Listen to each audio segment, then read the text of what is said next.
Good morning, students. I am Pradeep Bodhakur sir. Today, in our second session of Class 10 English, we are continuing further with the lesson Madam Rides the Bus. In the previous session, we had seen how Valli had planned for her first journey in a bus outside her village, all alone. Now let us read the text further. The bus rolled on, cutting across a bare landscape, now rushing through a tiny hamlet or past an old wayside shop. Sometimes the bus seemed on the point of gobbling up another vehicle that was coming towards them, or a pedestrian crossing the road. But lo, somehow it passed on smoothly, leaving all obstacles safely behind.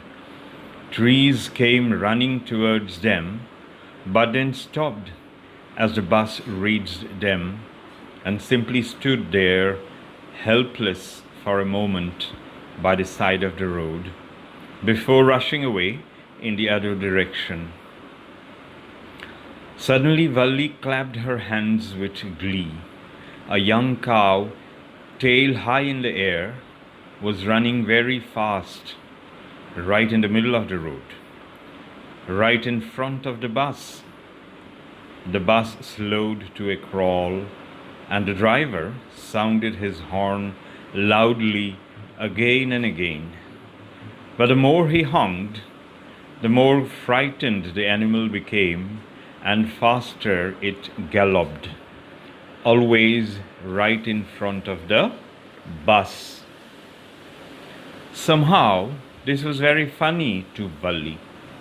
She laughed and laughed until there were tears in her eyes. "Hey, lady, haven't you laughed enough?" called the conductor. "Better save some for tomorrow." Now the explanation. Valli was continuing with her journey in the bus to town. The bus rolled on, and it went through an area that had no trees in it. Along the way could be seen a tiny hamlet or a small settlement of people, and also an odd wayside shop. The odd adjective has been used for shop because these shops could not be seen often along the way. Only one or two shops could be seen. We had seen earlier that the road along which the bus was moving was very narrow. So, if some vehicle came from the opposite direction, it seemed as if both the vehicles would come straight at each other. It seemed to Valli that the bus would gobble up or eat up quickly the other vehicle in front. The same thought came in the case of a pedestrian crossing the road. But to Valli's great surprise, that did not happen. The bus was somehow able to pass on smoothly, leaving all obstacles behind. In all these things, the mind of a child of 8 years was at work. The trees by the side of the road seemed to come running towards the bus. They stopped as the bus reached them, looking helpless, and then rushed away in the other direction. This is a common experience with people. We all have experienced it while traveling by bus. Suddenly, Valli clapped her hands with glee or great delight. Something that would catch people's attention was happening in front of the bus. An altogether new experience for Valli. A young cow was running very fast right in front of the bus. The cow was in the middle of the road with its tail high in the air. The cow was on the road, and the sudden appearance of the bus perhaps made it think that the bus was some huge animal and was after it.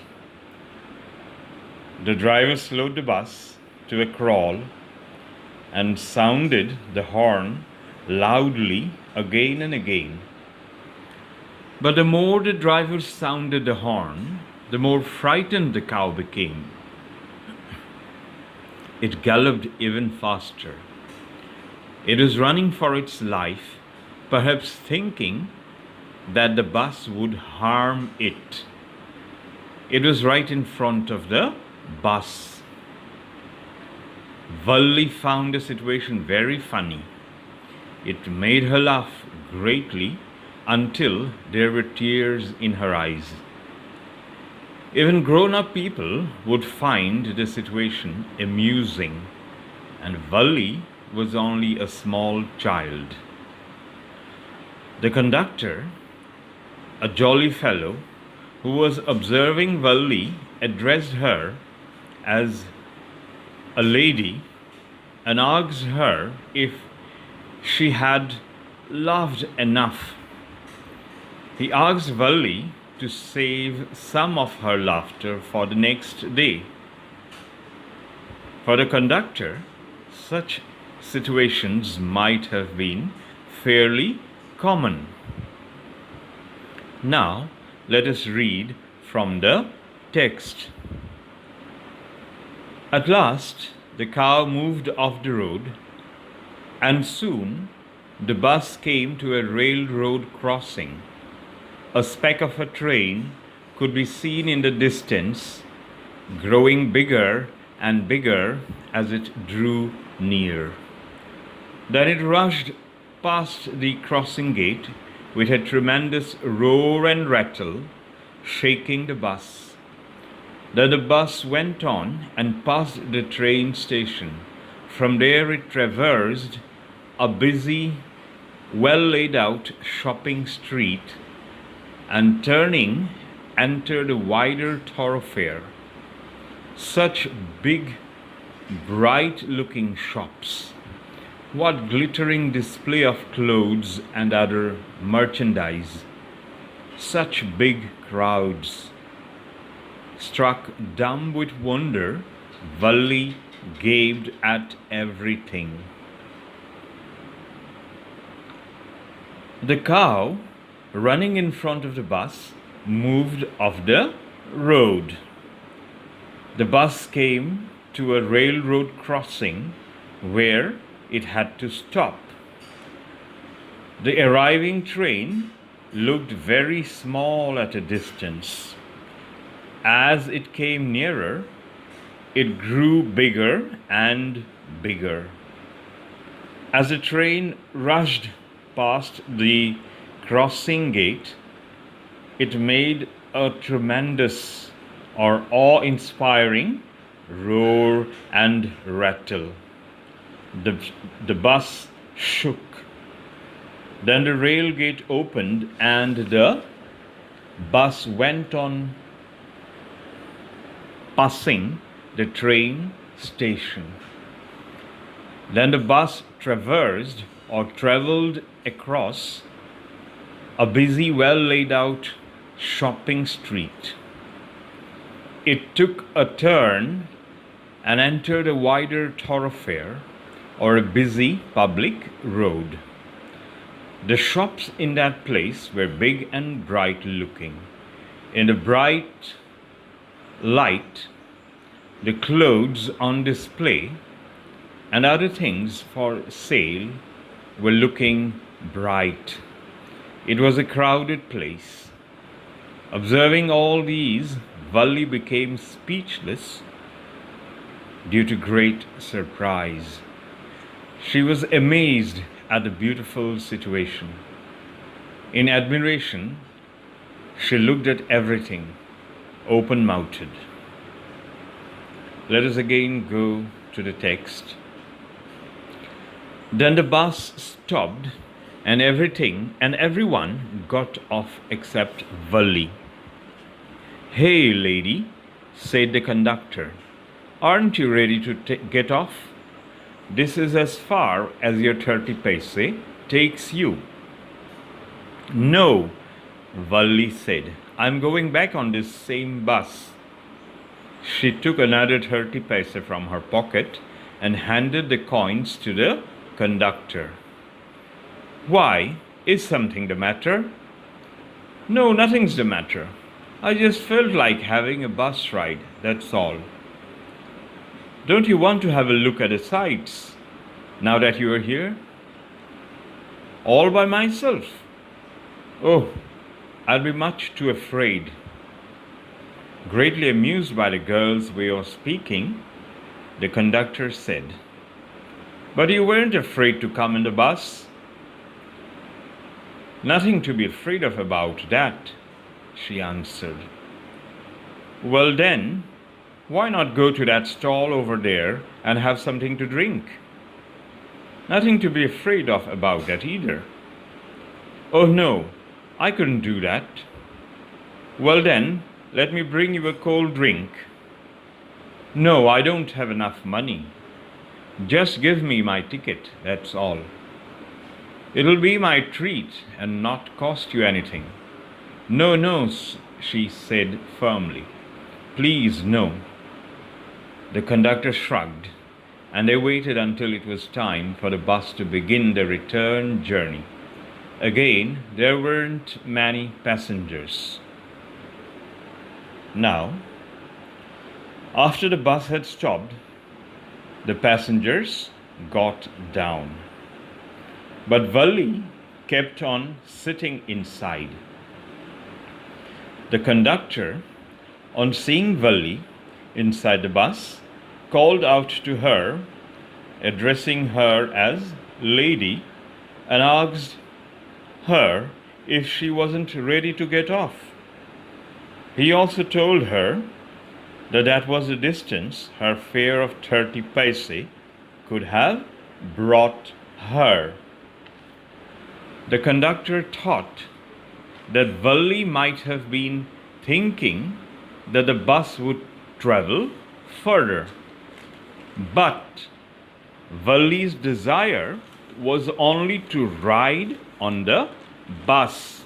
Now that desire has been fulfilled.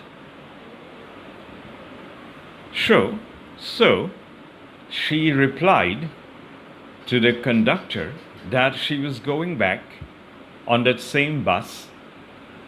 Therefore, she took the return fare of 30 paise from her pocket and gave the coins to the conductor. The conductor became confused at Valli's behavior and asked her if there was any problem with her. Valli replied that there was no problem.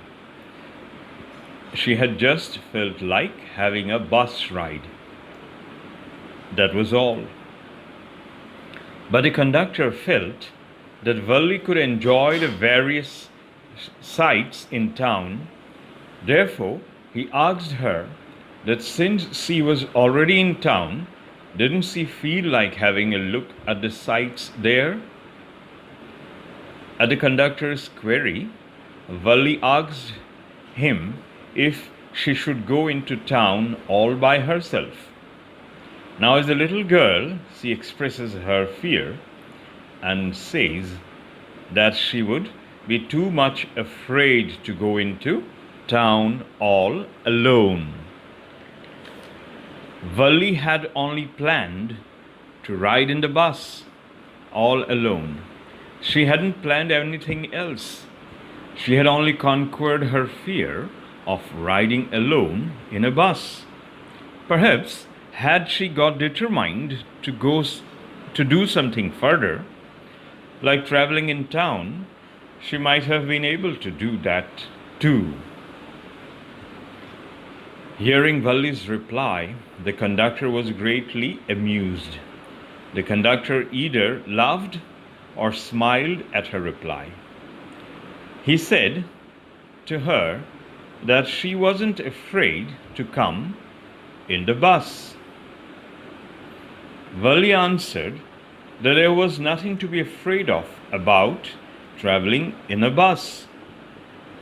Then the conductor, pointing to a stall, asks her if that was the case, why didn't she go to that stall over there and have something to drink? There was nothing to be afraid of about that either. The conductor actually failed to understand the behavior of Valli, who was conducting herself so confidently inside the bus. Valli replied to the conductor's proposal in the negative, saying that she couldn't go and have something to drink. The conductor could understand Valli's situation, and he therefore proposed that she should let him bring for her a cold drink. But Valli replied that she didn't have enough money to buy a cold drink. She asked the conductor to just give her her ticket, and that was all. The conductor then replied that he would pay for the cold drink. It won't cost her anything. But Valli refused to accept the offer, replying with a firm no.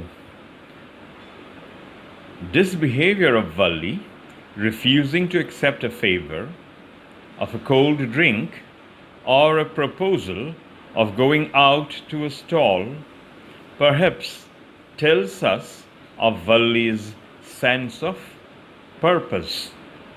She was fully focused on her goal of taking a ride in the bus. She wouldn't allow her mind to be distracted by anything else. She simply had to fulfill her purpose. A disciplined mind was at work.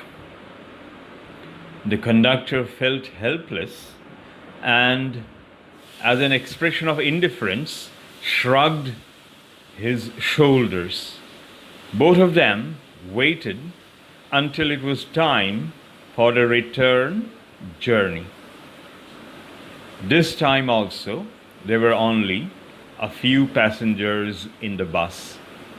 This much for today. Thank you, students. Have a good day.